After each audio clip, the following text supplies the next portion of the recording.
Hello student. तो आज हम देखेंगे आपके एनालिटिकल ज्योमेट्री के लिए किस तरह के एमसीक्यू आ सकते हैं। ठीक है, एमसीक्यू नहीं कह सकता मैं आपको क्वेश्चन ही दूंगा, क्योंकि देखो आपका जो सिलेबस है वो एमसीक्यू के लिए बना ही नहीं है। ठीक है, सो किस तरह के क्वेश्चन बन सकते हैं, तो मैं उसके लिए आपको जरा सा आज देखो मतलब दिखाऊंगा कि इस तरह से क्वेश्चन आ सकते हैं। ठीक है, लास्ट सेमेस्टर में जो हमने वीडियो बनाया था उसमें से ऑलमोस्ट आ ही गए थे, सो आई होप इसमें से भी आए। ठीक है, एंड एक बात, आपको अगर एमसीक्यूज की प्रैक्टिस करनी है तो सबसे पहले अपना जो सिलेबस है उसको कंप्लीट करो। ठीक है, पहले थ्योरी वगैरह पढ़ लो और बाद में यहाँ पे आओ, नहीं तो क्या है यहाँ पे कुछ नहीं समझेगा कि क्या चल रहा है। दूसरी बात, मतलब आज सुबह मैंने एक न्यूज़ पढ़ी कि 70% सिलेबस अलॉट किया गया है। सो 70% को तो मैं ऐसे कंसिडर कर रहा हूँ कि 4 चैप्टर है ना आपको, मतलब एनालिटिकल ज्योमेट्री में 4 चैप्टर है और डिफरेंशियल कैलकुलस में 4 चैप्टर है। ठीक है, सो बस 3-3 चैप्टर मैंने कंसिडर किए, लेकिन यहाँ पे 4th चैप्टर के भी थोड़े एडिशनल मैंने डाल दिए हैं एमसीक्यू पेपर 1 के लिए। ओके, सो जरा देखो किस तरह से है, क्वेश्चन किस तरह से बनाया जा सकता है।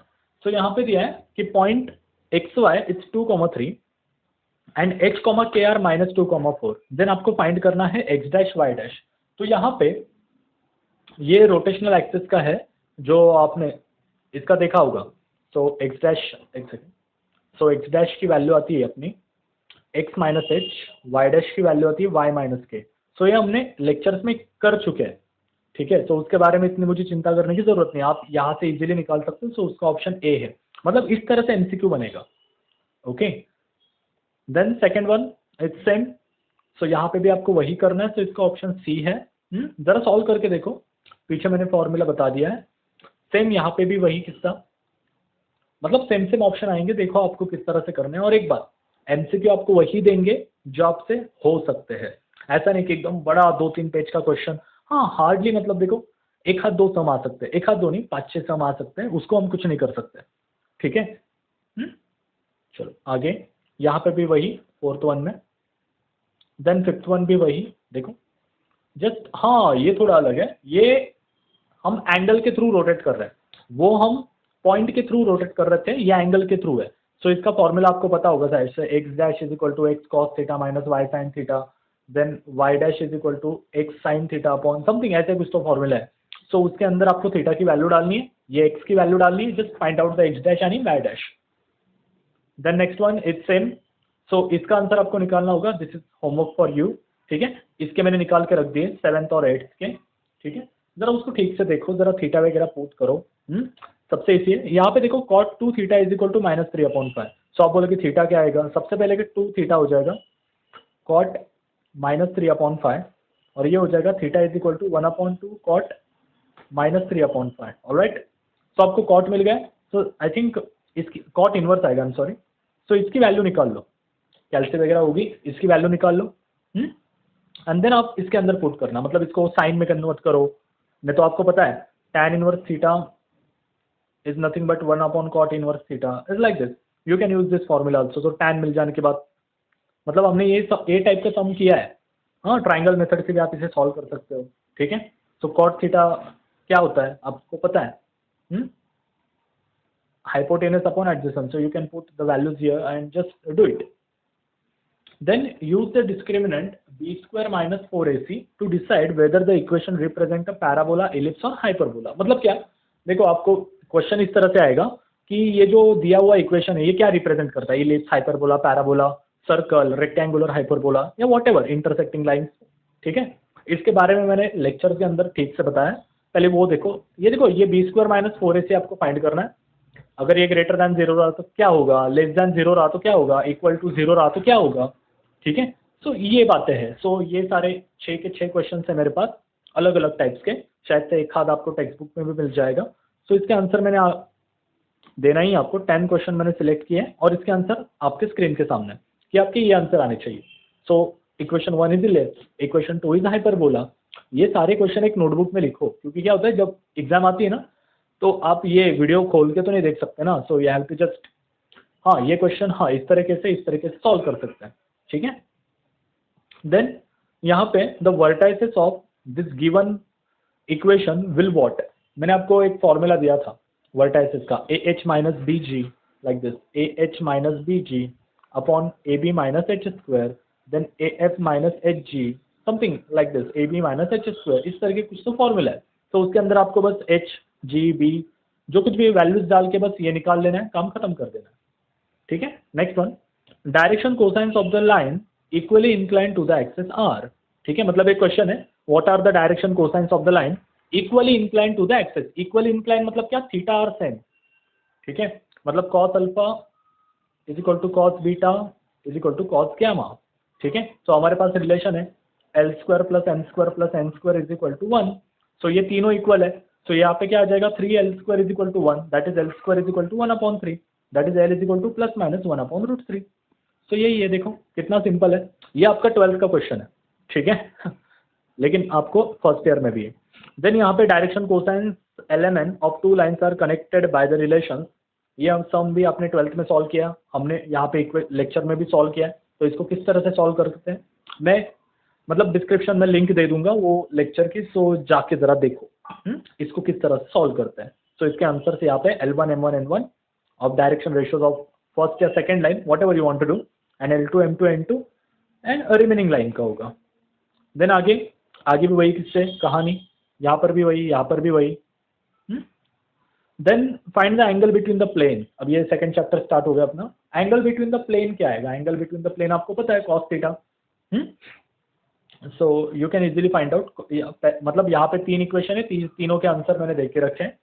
ये भी सवाल आ सकता है क्योंकि देखो आपको जो सिलेबस है उसके अंदर क्या पूछ सकते हैं, ज्योमेट्री के अंदर प्लेन सर्कल क्या क्या पूछ सकते हैं, तो इतना ही पूछ सकते हैं। ठीक है, देन उसके आगे find the equation of plane passing through. देखो ये भी हमने सॉल्व किया, equation of plane passing through. मैं पहले का सॉल्यूशन आपको दिखाता हूँ, सेकंड वाला होमवर्क रहेगा। ओके, सो पहले को मैंने सॉल्व किया है। देखो सबसे पहले आपको क्या करना है, ये जो 3 पॉइंट है उसमें से कोई भी एक पॉइंट उठा लो। मैंने फर्स्ट वाले उठाना प्रीफर समझा। हाँ, so equation of plane passing through 1 point, the equation is given in front of you. Then वो वाला इक्वेशन रिमेनिंग 2 पॉइंट से भी पास हो रहा है, ये वाले। तो अब देखो यहाँ पे हमें डायरेक्शन रेशियोज की जरूरत है क्योंकि एबीसी तो निकालने पड़ेंगे ना। So direction ratios of P Q क्या आएंगे, क्यू माइनस पी, मतलब ये जो क्यू है इसमें से इसको सब्ट्रैक्ट कर दो point to point, then r minus p, देन इससे इसको सब्ट्रैक्ट कर दो। ठीक है, सो हमें डायरेक्शन रेशियोज मिल गए, उसको एबीसी के फॉर्मेट में लिखो। ओके, एंड देन उसको सॉल्व करो। सॉल्व करने के बाद आपको एबीसी मिलेंगे। सॉल्व किस तरह से किया जाता है, डिटर्मिनेंट मेथड जो हमने की है। ठीक है, ऑलमोस्ट बहुत किया है उसका, मैं पागल हो चुका हूँ कर करके, इसलिए मैं यहाँ पे नहीं कर रहा हूँ। ठीक है, तो आपको यहाँ पे एबीसी की वैल्यू मिल जाएगी, उसको पकड़ो 1 में डालो, काम खत्म, simple. Okay, so same pattern पे आपको सेकंड वाला इक्वेशन सॉल्व करना है और आंसर आ रहा है या नहीं चेक करना है। देन आगे obtain the equation of plane passing through the point and connecting the line joining the point. ये भी हमने बोर्ड्स में किया है, मतलब boards I am sorry first year में किया है। अभी आप जरा लेक्चर्स देखो, उसके अंदर आपको जरूर ये मतलब इस तरीके के सम मिलेंगे, बोथ इक्वल इक्वल मतलब सेम टू सेम सम मिलेंगे, बस वैल्यूज चेंज होगी। ठीक है, then show that the 4 points are coplanar. Coplanar मतलब क्या, इन चारों का डिटर्मिनेंट 0 आना चाहिए तो जाके कोप्लेनर बनता है। तो ये सम एक इजी है, इस तरह के कभी हमने 2 सम लिए। Then obtain the equation of plane passing through the point -1 3 2 and perpendicular to the 2 planes. ठीक है, ये भी हमने सॉल्व किया है। ठीक है, then find the equation of plane passing through -1 1 and b1 -1 and perpendicular to the plane, ऐसे भी सॉल्व किए। ठीक है, मतलब ऐसा यहाँ पे एक भी आपको सम नहीं मिलेगा जो हमने सॉल्व नहीं किया है। ठीक है, ऑलमोस्ट हर कैटेगरी का सम हमने सॉल्व किया है, दैट्स व्हाई मैं यहाँ पे सॉल्यूशंस वगैरह प्रोवाइड नहीं कर रहा। मुझे पता है कि हमने ये किया है तो आपको ये इजीली आ सकता है, और मैंने पहले ही कहा है कि जरा बोर्ड ठीक से करो तब जाके ये आएगा। ठीक है, नहीं तो छोड़ ही दो, हाँ राम भरोसे। Then find the equation of plane passing through the intersection of planes. ये भी हमने सम बोर्ड मतलब आपके टेक्स्ट बुक से सॉल्व किया है, तो जरा टेक्स्ट बुक खोलो, कौन सा एक्सरसाइज में चेक करो, नहीं तो मैंने वैसे भी यहाँ पे एक सोल्यूशन दे के रखा है। देखो जस्ट सिंपल है, जब मतलब equation of plane passing through intersection of plane होता है ना, तो क्या करने का, दोनों प्लेन को है ना सामने सामने लिख लेने का, बस एक प्लेन के सामने लैम्बडा लिखने का। देन एक्स वाई जेड की जगह पे 1 1 1 पुट करो तो आपको लैम्बडा मिल जाएगा, लैम्बडा उठा के इक्वेशन में डालो, आपको रिक्वायर्ड प्लेन मिल जाएगा।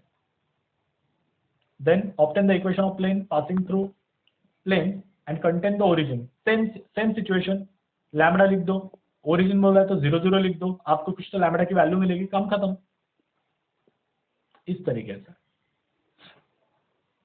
Then find the equation of plane passing through the line of intersection of the plane. So देखो ये भी हमने सॉल्व किया है, जरा टेक्स्ट बुक खोल के देखो। एक अगर आपको टेक्स्ट बुक में नहीं है तो अपना अपना एक व्हाट्सएप का ग्रुप है, वहाँ पे तो आप ज्वाइन हो सकते हो। वहाँ पे एक क्वेश्चन का स्क्रीनशॉट लेके डाल दो, मैं इसको सॉल्व करके भेज दूंगा, इतना क्या उसमें 2 मिनट का काम है। आगे, find the equation of plane which is perpendicular to the plane and which contain the line of intersection. ये भी हमने देखो, ये सेम सम आपके टेक्स्ट बुक में है। जरा टेक्स्ट बुक खोलो, किस एक्सरसाइज में जरा चेक करो, ये सेम सम आपके टेक्स्ट बुक में है। निराली पब्लिकेशन, गोल्डन सीरीज। देन देखो ये भी 2 सम हमने कर चुके हैं, ठीक है। सो ऑलमोस्ट हमने सभी किया है, बस मैंने यहाँ पे ना अलग अलग टाइप के आपको एग्जांपल देके रखे कि आपका एक हाथ के नीचे से जाने चाहिए। तो एक बार आपके हाथ के नीचे से प्रैक्टिस हो गई ना, बस टेंशन नहीं हुई। और ज्योमेट्री का पेपर हार्ड होता है, ध्यान में रखो। मतलब इजीली कुछ दिमाग में नहीं आता कि अरे क्या हो जाएगा। भले ही आपने 100-200 एग्जाम्पल सॉल्व किए हो, लेकिन एंड में गड़बड़ी होती है, आपको पता चल जाएगा। लेकिन कैलकुलस बहुत ईजी है, एक्सट्रीमली ईजी। देन देखो ये इंपॉर्टेंट क्वेश्चन है, मतलब मुझे लगता है कि ये आ सकते हैं क्योंकि ये जरा एमसीक्यू पैटर्न वाले दिखते हैं मुझे, ठीक है। Find the distance between the point, distance between 2 lines, 2 planes, like this. Screenshot ले लो। यहाँ पे बाइसेक्टर ऑफ एक्यूट एंगल, ये भी एक इंपॉर्टेंट क्वेश्चन है। सो बाइसेक्टर को किस तरह से सॉल्व किया जाता है आपको पता है कि डायरेक्ट ये दोनों इक्वेशन को लिख लेने का, देन उसके नीचे उनके कोएफिशिएंट का स्क्वायर करके is equal to, then plus minus, then एक बार प्लस लो एक बार माइनस लो, देन क्रॉस मल्टीप्लाई कर लो। सेम प्रोसेस, कोई बात नहीं उसके अंदर। देन यहाँ पे ये नया चैप्टर है लाइन का। देखो लाइन का equation, what is the value of के, ये एक इंपॉर्टेंट है। सो के की वैल्यू फाइंड करो। इस तरीके का एक सम, मतलब आई थिंक 3.1 का पहला ही क्वेश्चन है जो हमने सॉल्व किया है। Then what are the coordinates of the point intersection of the lines with the planes, ये भी हमने सॉल्व किया है, ठीक है। ये वाले 2 क्वेश्चन देख लो, ये ज्यादा इंपॉर्टेंट है। देन आगे बढ़ते हैं, ये वाले 2।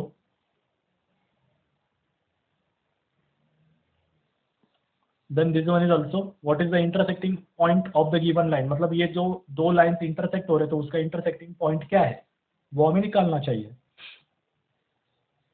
देन यहाँ पे भी what is the symmetrical equation of line, symmetrical equation मैंने लिख के दिया x minus a upon k, sorry x minus x1 upon a, y minus y1 upon b is equal to z minus z1 upon c is equal to lambda.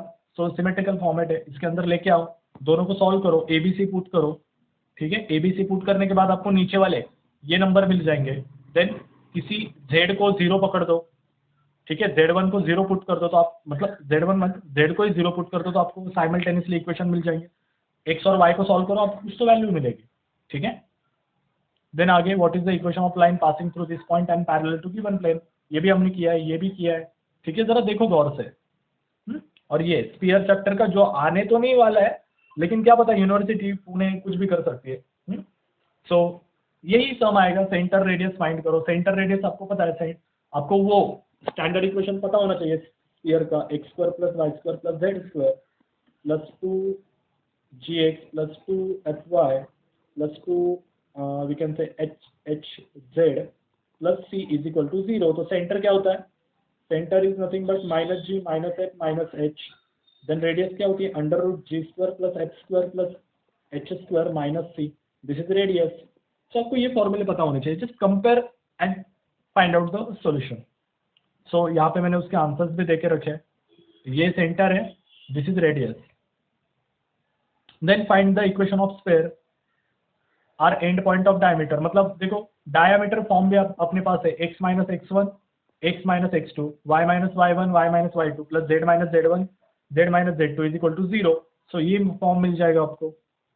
Then find the equation of sphere passing through 4 point, ये भी है, ठीक है। इसको अगर आपको नहीं solve करते आया तो ग्रुप पे डाल दो, मैं इसका सॉल्यूशन तुरंत भेज दूंगा। Then find equation of sphere passing through the circle, इसकी हिंट देके रखी है मैंने, सेम जैसे प्लेन में करते हैं वैसे करना है, c1 प्लस लैम्बडा c2। सो यहाँ पे x y z की वैल्यू पुट करनी है, तो 1 2 3, देन आपको लैम्बडा मिलेगा, लैम्बडा को 1 में डालना है तो आपको इक्वेशन मिल जाएगा। बस इतना ही, ठीक है। तो अगर किसी भी चीज का डाउट हो तो just send me on this number, ठीक है। एंड अगर आप कंफर्टेबल हो तो व्हाट्सएप ग्रुप को ज्वाइन हो जाइए। क्या होता है वहाँ पे पहले से मतलब आपको अलग अलग सॉल्यूशंस मिलते रहेंगे, ठीक है। So guys thank you so much. हाँ विश